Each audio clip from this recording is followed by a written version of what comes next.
چند حقائق تک پہنچ جاتا ہے، اور وہ بنیادی طور پہ دو حقائق ہیں۔ نمبر ایک، جب وہ اپنے ارد گرد دنیا میں دیکھتا ہے تو وہ ہر چیز میں ایک نظم و ضبط دیکھتا ہے۔ بارش کیسے ہو رہی ہے؟ ایک نظم کے تحت بارش ہو رہی ہے۔ نباتات کیسے اگ رہی ہیں؟ ایک نظم کے تحت اگ رہی ہیں۔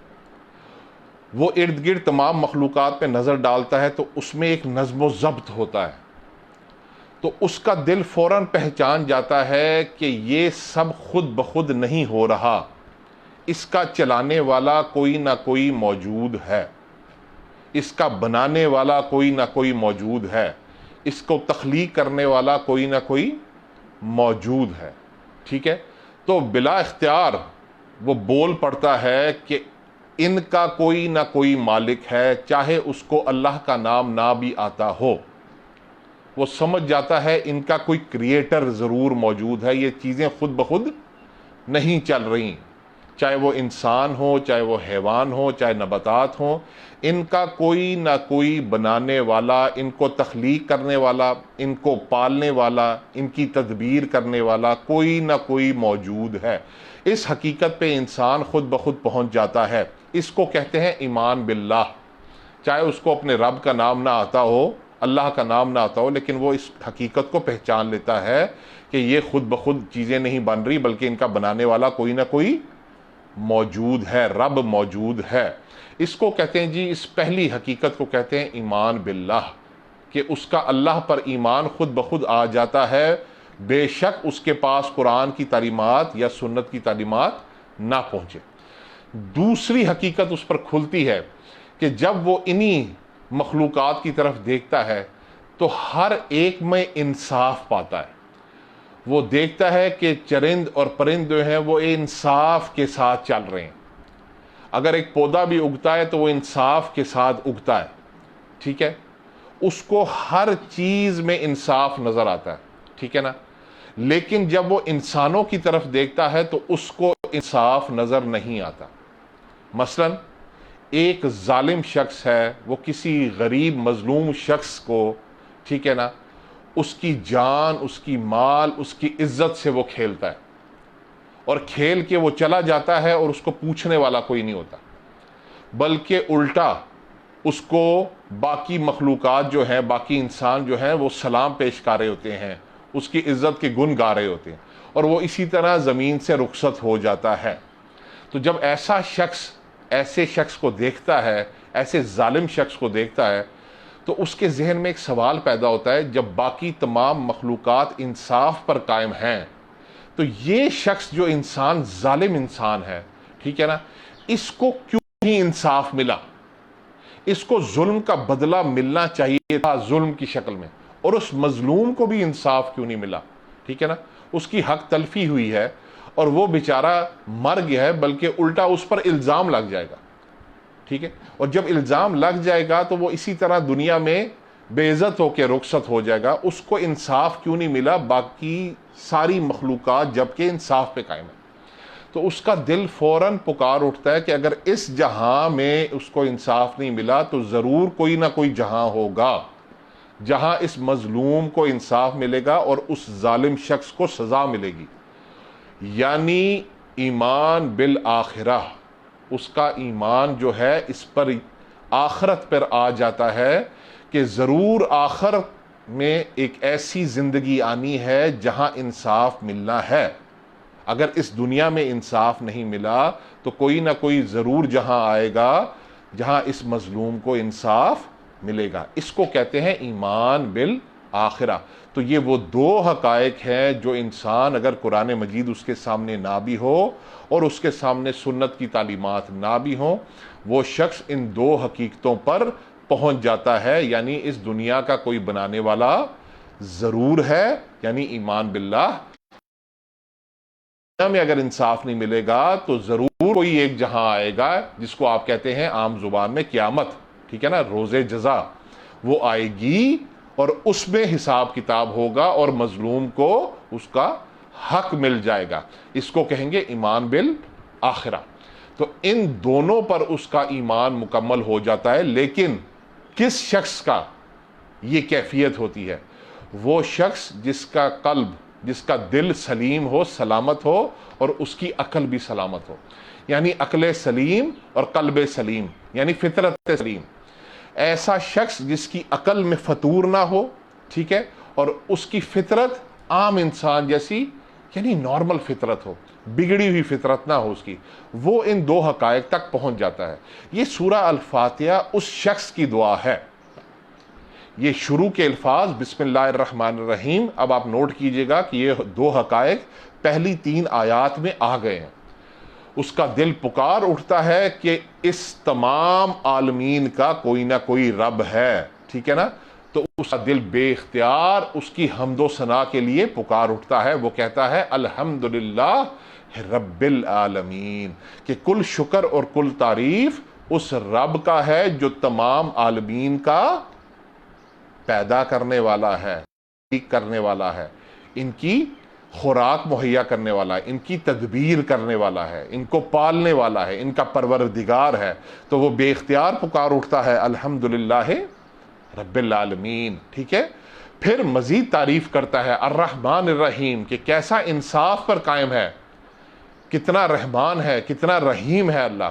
اور پھر وہ دوسری حقیقت کی طرف مڑتا ہے مالک یوم الدین، وہ جو ایک یوم جزا آئے گی اس کا بھی وہ مالک ہے، مالک یوم الدین. تو ان 3 آیات میں آپ نوٹ کریے یہ 2 حقائق آگے ہیں. نمبر 1 رب العالمین، نمبر 2 مالک یوم الدین، ایمان باللہ اور ایمان بالآخرہ، ٹھیک ہے نا. اس کے بعد وہ بندہ بے بس ہو جاتا ہے.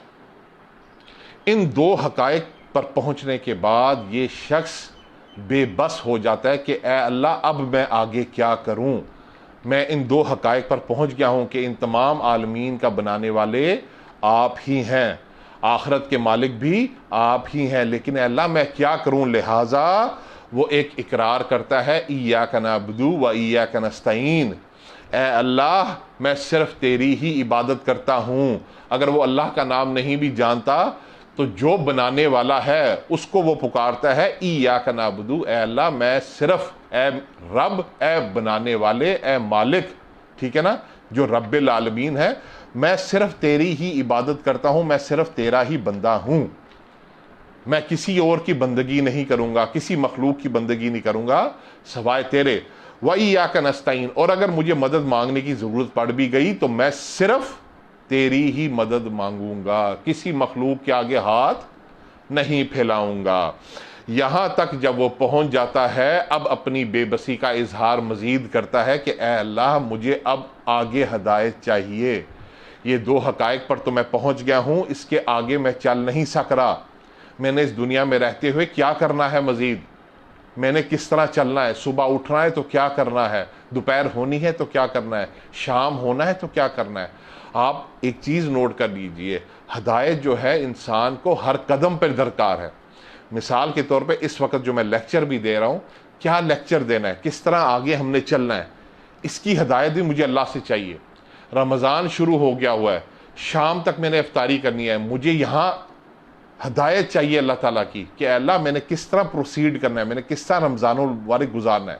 اس طرح دنیا میں رہتے ہوئے ہر روز انسان کو سینکڑوں فیصلے کرنے پڑتے ہیں، ہر فیصلے پہ اللہ تعالیٰ کی ہدایت ہمیں چاہیے ہوتی ہے، ٹھیک ہے نا. تو یہاں وہ شخص اب بے بس ہو کے ایک دعا مانگتا ہے، اے اللہ اہدنا، اے اللہ مجھے ہدایت دے صراط المستقیم، سیدھے اور سچے راہ کی. کیونکہ یہ اس بندے کی دعا ہے جو کہ صرف 2 حقائق پہ پہنچا، اس کو آگے کچھ معلوم نہیں ہے، لہٰذا وہ اللہ تعالیٰ سے سیدھی سیدھی دعا کرتا ہے، اے اللہ مجھے ہدایت دے. وہ خود کچھ بیان نہیں کرتا کہ مجھے فلاں فلاں کی ہدایت دے، مجھے فلاں فلاں کی ہدایت دے، بلکہ وہ سیدھا سادہ ایک جملہ بولتا ہے، اے اللہ مجھے سیدھے سچے راہ کی طرف ہدایت دے دے. اہدنا الصراط المستقیم، اے اللہ مجھے ہدایت دے سیدھے سچے راہ کی. تھوڑا سا وہ بتا دیتا ہے، اے اللہ مجھے راستہ تو نہیں پتا وہ کون سا ہے سیدھا سچا راستہ، لیکن صراط الذین انعمت علیہم، راستہ تو مجھے ان لوگوں کا بتانا جن پر تو انعام کرتا ہے یا جن سے تو خوش ہے. یہ دیکھیں عام بندے کی ایک زبان ہے، عام بندے کی زبان سے یہ ایک دعا نکل رہی ہے. کچھ اس کو معلوم نہیں ہے کہ ہدایت کیا چیز ہوتی ہے، بس وہ اللہ تعالیٰ سے ایک ہدایت مانگ رہا ہے کہ اے اللہ ہدایت دے کی ان لوگوں کا رستہ جن پر تو خوش ہے، جن پر تو انعام کیا ہے. ہاں غیر المغضوب علیہم ولا الضالین، ان لوگوں کا رستہ مجھے نہ دکھانا جن پر تیرا غضب ہوا، یا جو دالین یا محبت میں غلو کر جاتے ہیں، ان لوگوں کا بھی رستہ نہ دکھانا مجھے. آگے آمین، ایسا ہی ہو اللہ، میری دعا قبول ہو. تو یہ سورہ الفاتحہ ہے جو بنیادی طور پہ ایک ایسے بندے کی دعا ہے کہ جو دو حقائق پر پہنچنے کے بعد اب اللہ تعالیٰ سے دعا مانگ رہا ہے کہ اللہ تعالیٰ مجھے ہدایت دے سیدھی سچی راہ کی. ٹھیک ہے نا، اگر تو نے مجھے ہدایت نہ دی تو میں تو بھٹکنے والوں میں سے ہو جاؤں گا. اب آپ آگے دیکھیے، یہ سورہ الفاتحہ تو ایک دعا ہو گئی، اس کے بعد پورا قرآن مجید یہ دعا کا جواب ہے. اور بہترین جواب تو اللہ تعالیٰ نے جو سورہ البقرہ جو پہلا سپارہ ہے شروع ہی ہوتا ہے، اس کی پہلی 2 آیات میں اللہ تعالیٰ نے جواب دے دیا ہمیں. اللہ تعالیٰ نے جواب دیا، بسم اللہ الرحمن الرحیم، الف لام میم، یہ حروف مقطعات ہیں، ان کو تو ڈسکس کرنے کی ضرورت نہیں ہوتی. ذالک الکتاب، تو سنو میرے اے بندے جو میرے سے بار بار دعا مانگ رہے ہو، یہ وہ کتاب ہے لا ریب فیہ. تو سب سے پہلے ایک چیز نوٹ کر لو، اس میں شک نہ کرنا. جو میں تمہیں باتیں بتانے جا رہا ہوں، جو تم میرے سے بار بار سوال کر رہے ہو، اہدنا الصراط المستقیم، تو سن لو، سب سے پہلا اصول یہ رکھنا اپنی زندگی کا، لا ریب فیہ، اس کتاب میں کوئی شک نہیں ہے. جو کچھ میں بیان کروں اس کو من و من تسلیم کر لینا. یہ مت کہنا یہ 1400 سال پرانی کتاب ہے، اس کے قانون اور جتنے بھی اس کے قوانین ہیں بلکہ وہ آج کل کے زمانے میں لاگو نہیں ہوتے. جس طرح آج کل کے کچھ پروفیسرز بیان کر رہے ہوتے ہیں کہ یہ 1400 سال پہلے ہوئی تو یہ قانون اب بدلے جا سکتے ہیں. ایسا نہیں ہے. لا ریب فیہ، ان کوئی بدلنے والا نہیں ہے اور اس پہ کوئی شک کرنے والا بھی نہیں ہے. تو ہم نے اس پر شک نہیں کرنا. اب وہ اس دعا کا جواب آیا. ہم نے دعا کی تھی اہدنا الصراط المستقیم، اے اللہ ہمیں ہدایت دے. تو اللہ نے جواب دیا ھدی للمتقین، اے میرے بندے میرے سے ہدایت مانگتے ہو تو سنو، ہدایت ان کو ملے گی متقین جو خود بچنا چاہیں گے. یہ پورا جسے کہتے ہیں سمندر کو یا دریا کو کوزے میں بند کر دینا کہ اے میرے بندے اگر تم ہدایت چاہتے ہو تو سن لو، ہدایت صرف ان کو ملے گی جو خود بچنا چاہیں گے. متقین تقوی سے نکلا ہے، تقوی اتقا سے نکلا ہے. اتقا کا مطلب ہوتا ہے خود بچنا، یعنی جس شخص میں بچنے کی صلاحیت ہوگی، جو شخص اللہ کے غضب سے بچنا چاہے گا، جو شخص خود چاہے گا کہ میں گناہوں سے بچ جاؤں، جہنم کی آگ سے بچ جاؤں، اس کے لیے اس قرآن مجید میں ہدایت ہے. لیکن جو شخص بے نیاز ہو گیا، بے پرواہ ہو گیا، جس نے کہا اے اللہ چلتا ہے، یہ عام جملہ آپ لوگوں نے سنا ہوگا، میں رشوت لے رہا ہوں. کیوں بھائی رشوت لے رہے ہو؟ یار یہ چلتا ہے، سارے لوگ رشوت لے رہے ہیں لہٰذا میں بھی رشوت لے رہا ہوں. اس کا مطلب ہے وہ بچنا نہیں چاہ رہا. میں سود لے رہا ہوں اور بھائی چلتا ہے، سارے لوگ سود لے رہے ہیں لہٰذا وہ بچنا نہیں چاہ رہا. تو اللہ نے کہا ہے ھدی للمتقین، ہدایت اس کو ملے گی جو خود بچنا چاہے گا. تو جو بچنا چاہے گا اس کو میں صراط مستقیم پر لگا دوں گا. اب یہ ایسی بات نہیں ہے کہ ہم ہاتھ کھڑا کر لیں کہ اے اللہ میں بچنا چاہتا ہوں، میں بچنا چاہتا ہوں. اللہ نے کہا اگر تم بچنا چاہتے ہو تو سورہ البقرہ کی اگلی 3 آیات میں اللہ تعالیٰ نے بتا دیا ہمیں کہ اگر تم لوگ ان میں سے ہو جو خود بچنا چاہتے ہو تو اپنے اندر یہ 5 اوصاف پیدا کر کے دکھاؤ مجھے. اگر یہ 5 اوصاف پہلے پیدا کر لیے تم نے تو میں سمجھ جاؤں گا کہ تم بچنا چاہ رہے ہو. ورنہ بابا یہ ساری باتیں ہی ہیں کہ آپ کہیں کہ جی میں بچنا چاہ رہا ہوں، میں بچنا چاہ رہا ہوں، ایسی بات نہیں ہے. تو پہلا وصف کیا ہے؟ الذین یؤمنون بالغیب، وہ شخص سب سے پہلے ایمان بالغیب اس کو مکمل کرے گا. یعنی غائب پر ایمان، صرف اللہ پر ایمان نہیں لانا. جو اللہ اور اس کے رسول نے غائب کی باتیں بتا دی ہیں اس پر ہمارا ایمان ہونا چاہیے. ٹھیک ہے نا؟ یعنی آپ ایمان مفصل ہی دیکھ لیں اور اس میں اگر آپ نوٹ کریں تو آمنت باللہ و ملائکتہ و کتبہ، ٹھیک ہے نا، و رسولہ، آپ ان کو اگر نوٹ کریں تو یہ ساری غائب کی باتیں ہیں. کس طرح؟ آمنت باللہ، اللہ غائب میں ہے. و ملائکتہ، کسی نے فرشتوں کو نہیں دیکھا، ٹھیک ہے نا، یہ غائب کی باتیں ہیں. و کتبہ، قرآن مجید تو ہمارے سامنے ہے. کیا تورات، زبور اور انجیل ہمارے سامنے ہے؟ نہیں، لیکن ہمارا اس پر ایمان ہے کہ یہ کتابیں بھی اللہ کی تھیں۔ ابھی جو کتابیں ہیں وہ تحریف شدہ ہیں، بدلی ہوئی ہیں، وہ تورات، زبور اور انجیل نہیں ہے، ٹھیک ہے نا، لیکن اصل کتابیں یہ تھیں اور یہ اللہ کی طرف سے نازل ہوئی تھیں، ٹھیک ہے نا۔ اسی طرح جنت اور دوزخ کسی نے نہیں دیکھی، ایمان بالغیب میں آ جاتے ہیں۔ جنات ہمیں نظر نہیں آتے، غائب کی باتیں ہم اس پر ایمان لاتے ہیں۔ باتیں ہیں یاجوج اور ماجوج، قرآن مجید میں ایک قوم کا ذکر آیا کہ یہ نکلے گی، یہ غائب کی باتیں، ہم نے اس پر ایمان لانا ہے، لا ریب فیہ، اس میں کوئی شک نہیں ہے۔ تو الذین یؤمنون بالغیب، وہ لوگ جو سب سے پہلے غائب پر ایمان لاتے ہیں۔ اگر ہمارا غائب پر ایمان مکمل ہے تو ہم ان لوگوں میں سے ہیں جو اب بچنا شروع ہو گئے ہیں۔ ان کے اگلے دو وصف جو عملی وصف کہلاتے ہیں، وَيُقِيمُونَ الصَّلَاةَ وَمِمَّا رَزَقْنَاهُمْ يُنْفِقُونَ، وہ لوگ جو نماز قائم کرتے ہیں اور جو رزق ہم نے ان کو دیا ہے اس میں سے خرچ کرتے ہیں۔ یعنی ایمان بالغیب کے بعد اللہ تعالیٰ نے دو عملی وصف کہا ہے کہ اپنے اندر پیدا کر کے بتاؤ۔ نمبر ایک، نماز پنجگانہ قائم کر کے بتاؤ، ٹھیک ہے نا۔ اور یہاں قائم کا لفظ ہے، اور قائم کا مطلب ہے اس میں ہر چیز آ جائے گی، دل کی نیت سے لے کر اچھے طریقے سے وضو کرنا، پھر نماز کی حفاظت کرنا، اپنے اوقات کی حفاظت کرنا، باجماعت ادا کرنا، خشوع اور خضوع کے ساتھ ادا کرنا، ایسا ادا کرنا جیسے آپ اللہ کے سامنے کھڑے ہیں اور اللہ آپ کو دیکھ رہا ہے۔ اور اس کے بعد جو اگلی صفت ہے وہ ہے وَمِمَّا رَزَقْنَاهُمْ يُنْفِقُونَ، جو رزق ہم نے تمہیں دیا ہے، یعنی اللہ کہہ رہا ہے جو رزق بھی میں نے تمہیں دیا ہے، چاہے وہ مال کا رزق ہو، چاہے وہ ذہنی رزق ہو، چاہے جسمانی رزق ہو، اس میں سے لوگوں پر خرچ کرتے ہیں۔ یعنی نماز کا تعلق ہے اللہ کے ساتھ اور رزق خرچ کرنے کا تعلق ہے حقوق العباد کے ساتھ، یعنی یہ حقوق اللہ اور حقوق العباد اس پہ دونوں آ جاتے ہیں۔ نماز قائم کرو، اللہ کے ساتھ ربط پیدا کرو، لوگوں کے ساتھ ربط پیدا کرو۔ ان دو اوصاف کے بعد آگے اللہ فرما رہا ہے وَالَّذِينَ يُؤْمِنُونَ بِمَا أُنزِلَ إِلَيْكَ وَمَا أُنزِلَ مِن قَبْلِكَ، اور جو بھی تم پر اے نبی نازل کیا گیا ہے یعنی قرآن مجید، اس پر بھی ایمان لاتے ہیں، اور جو تم سے پہلے نازل کیا گیا ہے یعنی تورات، زبور اور انجیل اور جتنے بھی صحیفے ہیں ان پر بھی ان کا ایمان ہے۔ یہ چوتھی صفت ہوگی، اور آخری صفت پانچویں صفت ہے وَبِالْآخِرَةِ هُمْ يُوقِنُونَ، اور آخرت پر تو ان کا یقین ہے کہ ایک دن آئے گا کہ فردن فردن وہ اللہ کے سامنے کھڑے ہوں گے اور جواب دہ ہوں گے۔ یہ پانچ اوصاف ہیں جو اللہ تعالیٰ کہتا ہے اپنے اندر پیدا کرو۔